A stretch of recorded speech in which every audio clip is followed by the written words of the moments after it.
새해를 맞아 한국교회 주요 기관들이 다양한 활동을 준비하고 있습니다.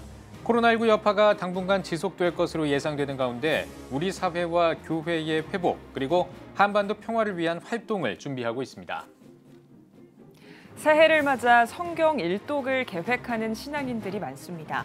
올 한 해 건강한 신앙생활을 위해 크리스천들이 성경을 가까이 할 수 있는 방법을 알아봤습니다. 은퇴한 여성 사역자들을 위한 공간이 마련됐습니다. 코로나 위기 속에서도 기도의 응답으로 마련된 엘가온을 다녀왔습니다.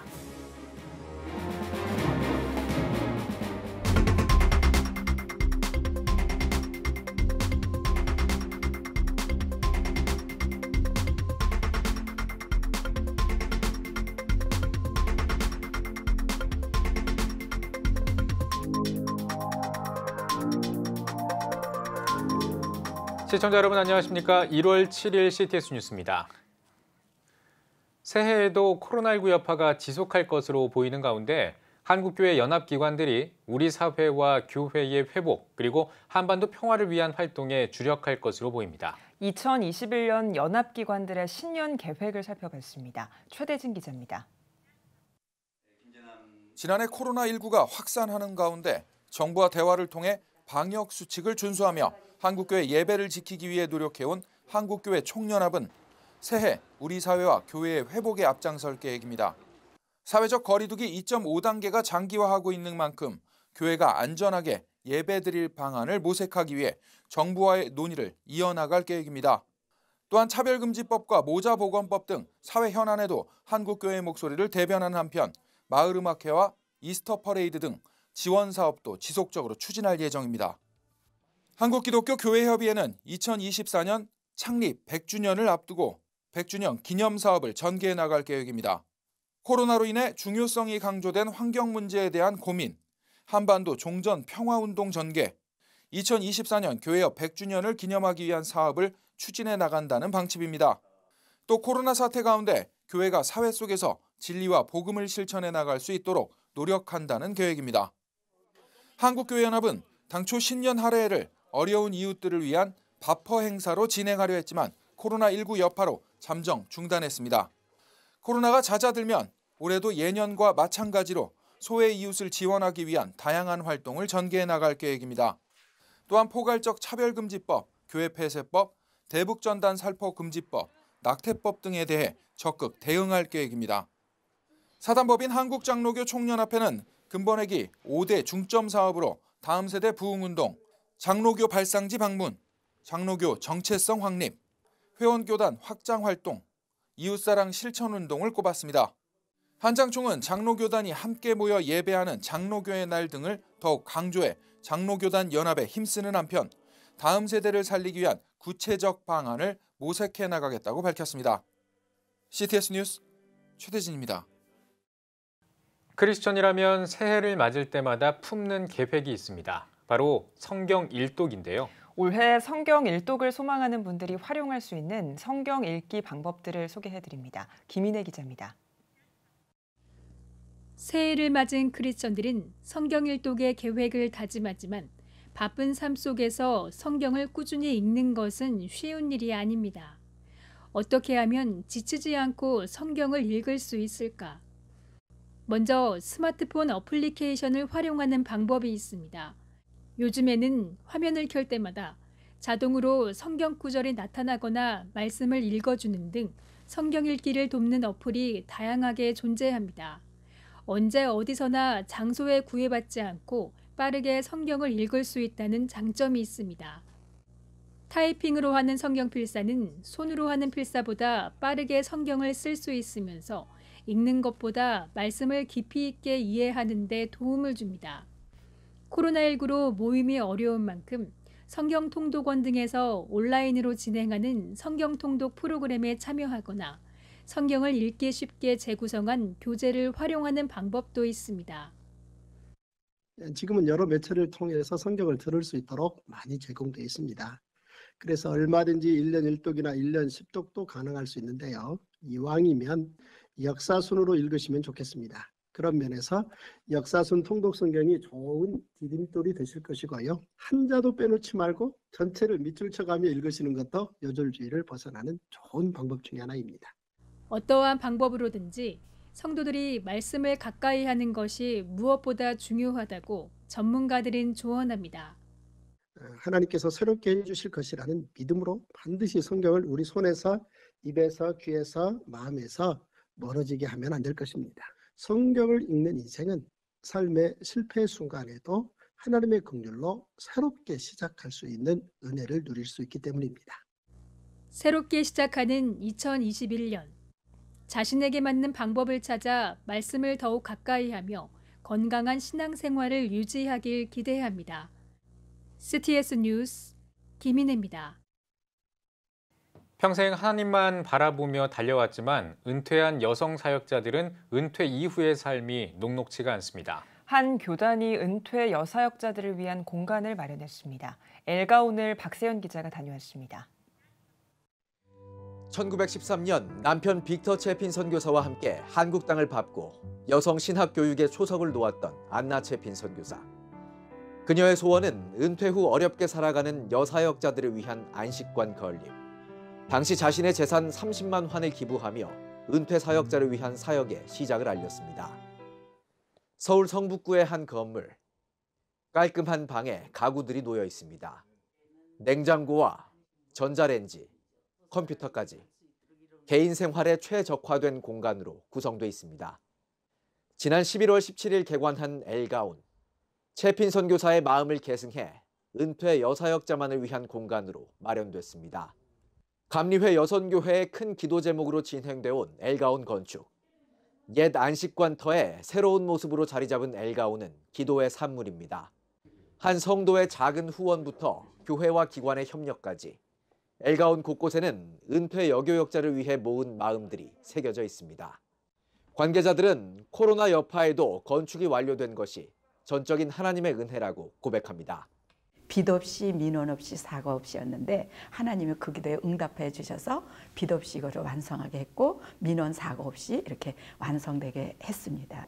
가장 힘든 시기에 하나님이 가장 크게 사용해 주신 것 같아서 무조건 하나님한테 감사하고 모든 영광을 하나님 홀로 받으시기를 간절히 소망합니다. 총 공사비 90억여 원, 식당, 운동시설, 세탁실, 휴게실 등 내부 시설부터 정원과 산책로가 펼쳐진 야외 시설까지 1층에는 예배당을 만들어 은퇴 사역자들의 신앙이 침체에 빠지지 않도록 각종 집회를 계획 중입니다.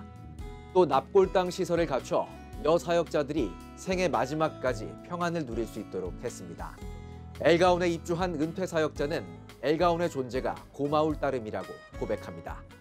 큰 원룸이나 하나 얻어가지고 그냥 외롭게 살았겠죠. 여기 오니까 아주 은퇴하신 교역자들이 많으니까 서로 친구가 되고 한 가족처럼 지나게 되고 이런 게 무척 좋습니다. 하나님의 중심이라는 뜻의 엘가온. 그 이름처럼 중심을 하나님께 두고 사역자들의 은퇴 이후 소망을 함께 만들어 가겠다는 각오입니다. 30년 이상을 목회 사역을 하신 분들이었죠. 그리고 자녀가 없거나 자녀가 있더라도 도저히 돌볼 수 없는 그 납골당까지 다 준비해서 여성교회가 들어와서 천국 가는 그날까지 완전히 케어하는 그런 시스템으로 되어 있기 때문에 누구든지 들어오시면은 행복하고 무엇보다도 그 노후가 가장 평화롭게 그런 안식처가 될 공간이라고 생각합니다. CTS 뉴스 박세현입니다. 한국기독교 공공정책협의회가 정인이 사건과 관련해 성명을 발표했습니다. 기공협은 성명에서 정인 양의 양부모가 기독교인이라는 사실에 참담함을 금할 수 없다며 대신 깊은 사죄를 드린다고 전했습니다. 또 다시는 이 같은 사건이 일어나지 않도록 아동학대 범죄의 처벌 등에 관한 특례법의 처벌 규정 등을 강화하고 입양한 뒤에도 정기적으로 자녀 양육 상담을 진행할 것을 정부와 국회, 지방자치단체에 제안했습니다. 이어 정부와 지자체는 친부모 이상으로 사랑을 쏟아가며 양육하고 있는 양부모들을 지원하는 정책을 마련해야 한다고 덧붙였습니다. 한국교회 환경연구소가 생태교육 두 번째 교재 시리즈인 삶으로 일구는 생태 영성을 출간했습니다. 한국교회 환경연구소는 일반 성도들이 교회에서 함께 독서하면서 생태 영성을 나눌 수 있도록 교재를 만들었습니다. 삶으로 일구는 생태 영성은 생태 영성과 생명의 물 등 총 4장으로 구성됐으며 각 장마다 말씀 묵상과 생태 이론, 생활 실천 등의 내용이 담겼습니다.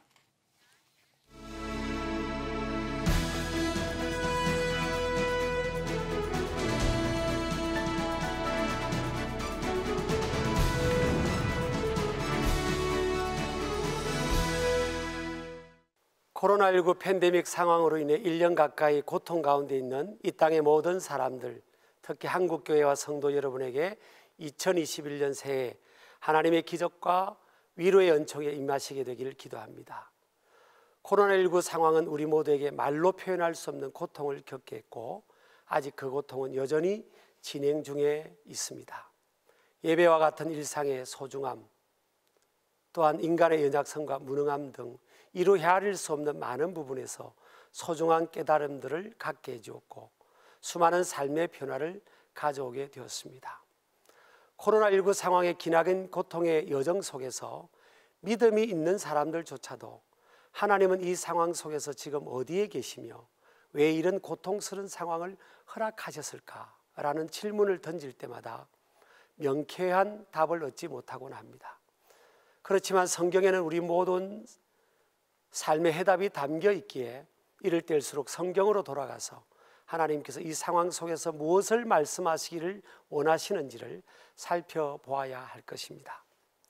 바이올린의 명기 중에 명기인 스트라디바리우스의 가격도 우리를 너무나 놀랍게 하지만 만들어진 지 350년이 지난 지금에도 다른 악기들은 폐물이 되어 없어졌지만 스트라디바리우스는 보존이 잘 되어 아름다운 선율과 청아한 음색을 간직하고 있는 것은 신비한 일입니다. 이 바이올린은 이탈리아 크레모나 지방에서 출생한 스트라디바리라는 사람이 가뭄비 나무를 잘라서 만들었다고 합니다.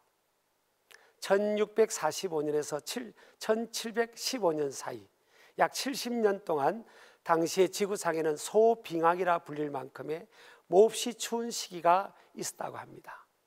그 시절에 다른 나무와는 달리 무서운 추위를 이겨내고 생존했던 나무가 바로 가뭄비 나무였습니다.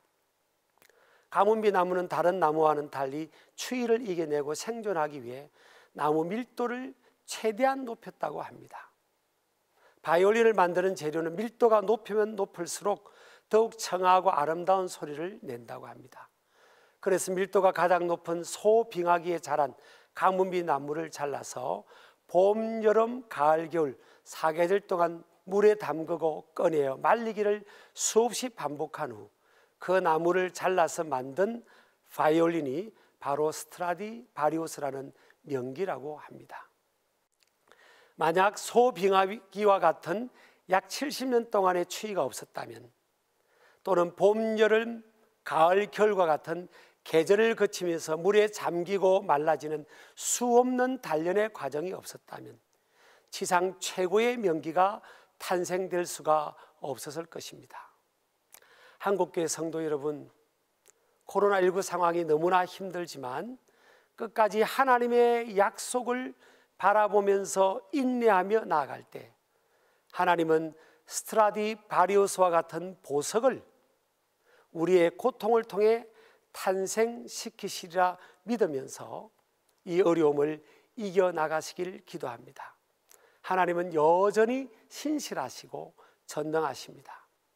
새해에도 하나님의 은총과 축복이 CTS 시청자분들과 한국교회 공동체 위에 함께 하시기를 기도합니다. CTS 칼럼이었습니다.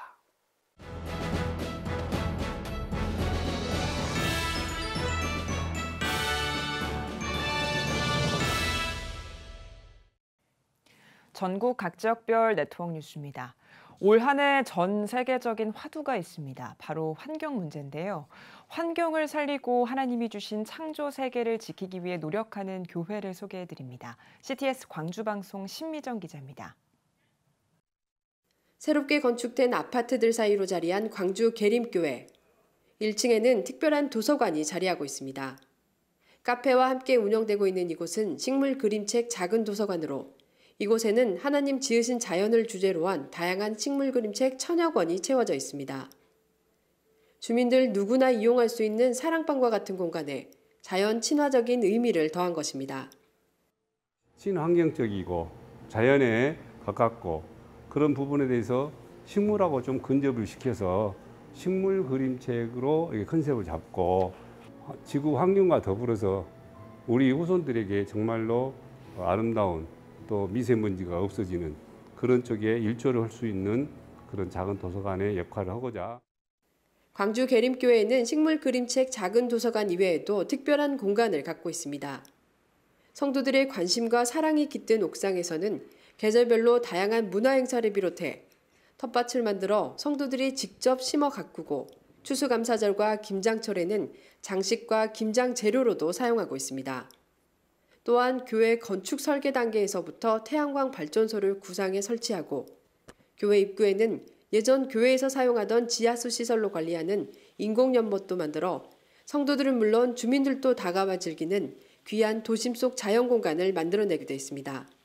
주변이 개발되고 콘크리트 벽으로 둘러싸이다 보니까 푸른 숲이 굉장히 필요했던 그런 곳이어서 모종 사다가 씨도 뿌리고 화분 사다가 나무도 가꾸고 해서 현재 이르게 됐습니다.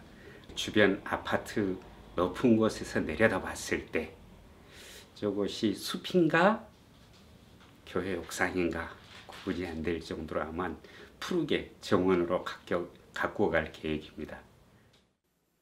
또한 온 성도가 참여하는 창조세계 회복 프로젝트로 8가지 실천 과제를 정해 일회용품 사용 줄이기, 환경에너지에 관심 두고 친환경 고효율 제품 사용하기 등 쉽지만 꼭 지켜야 할 생활 실천 운동도 펼치고 있습니다. 환경운동 분명히 해야 합니다. 왜냐하면 우리가 지금 마지막 종말의 때를 살고 있거든요. 이 종말은 아마 환경 문제 때문에 나올 것 같아요. 우리 하나씩 실천의 내모를 말미암아 이 종말의 때를 우리가 준비해야 되지 않을까 그런 생각이 듭니다. 우리의 다음 세대가 마음껏 숨쉬고 하나님 지으신 자연을 보고 감탄하며 감사로 찬양할 수 있도록 광주 계림교회가 실천하고 있는 작지만 큰 변화를 위한 사역들이 한국교회 전역에서 펼쳐지길 기대해봅니다. CTS 뉴스 신미정입니다. 성남시 기독교연합회가 2021년 신년 감사 예배를 드렸습니다. 예배에서 말씀을 전한 성령사랑교회 엄기호 목사는 날마다 새로워지는 삶 속에서 환난을 참고 견뎌내야 한다며 예수님만 깊이 생각하고 바라볼 때 하나님 앞에 영광을 돌리는 나라가 될 것이라고 전했습니다. 성기현 대표회장 홍환표 목사는 팬데믹 상황에서도 교회가 협력하고 하나 돼 작은 교회를 도울 수 있었다며 앞으로도 기독교 연합회와 유관기관이 협력해 아름다운 일을 이뤄가겠다고 전했습니다. 이어 참석한 회원들은 성남시 천계교회와 100만 영혼 구원을 위한 특별기도 시간을 가졌습니다.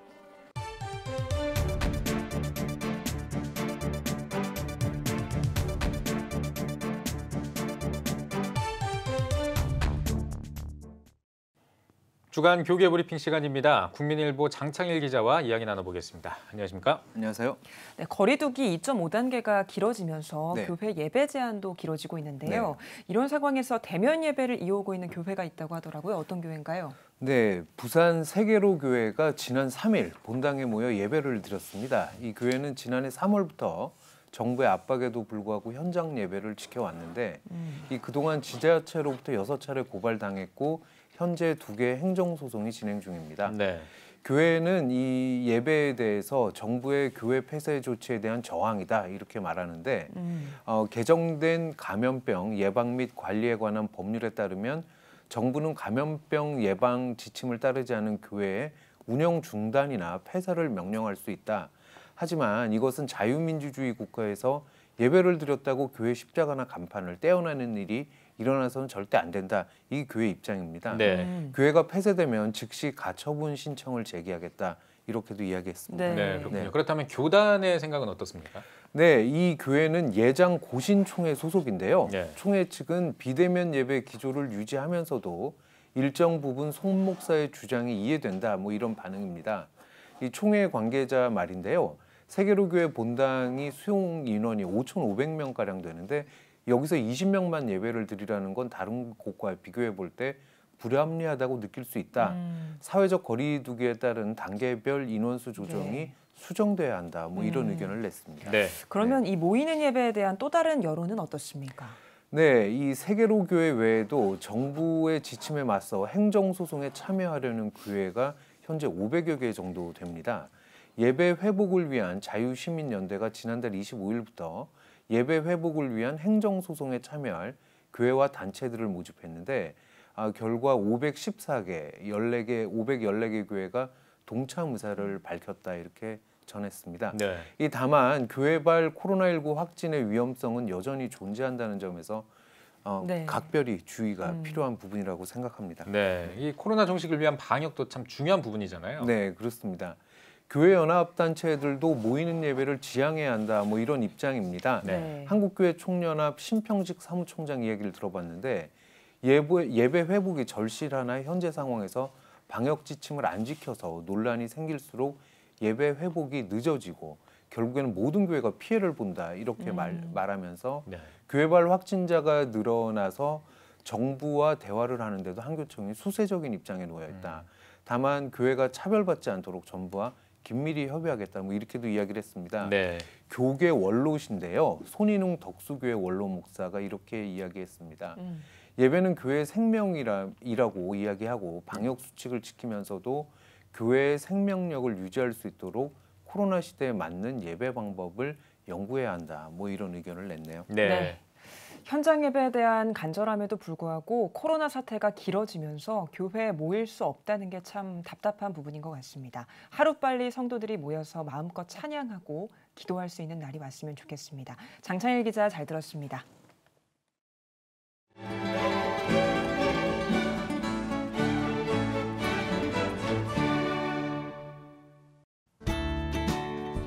내일은 전국이 대체로 맑겠습니다. 아침 최저 기온은 영하 18도에서 영하 3도, 낮 최고 기온은 영하 9도에서 1도가 되겠습니다. 주간 날씨 해봅니다. 10일까지 바람이 강하게 불면서 체감 온도는 더 낮아 매우 춥겠습니다.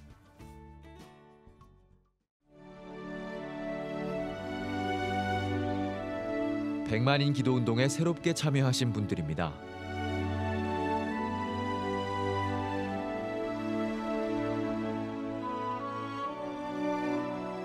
백만인 기도운동을 통해 보내주신 후원금은 국내는 물론 전 세계를 향한 CTS의 영상 선교 사역을 위해 소중하게 쓰이고 있습니다.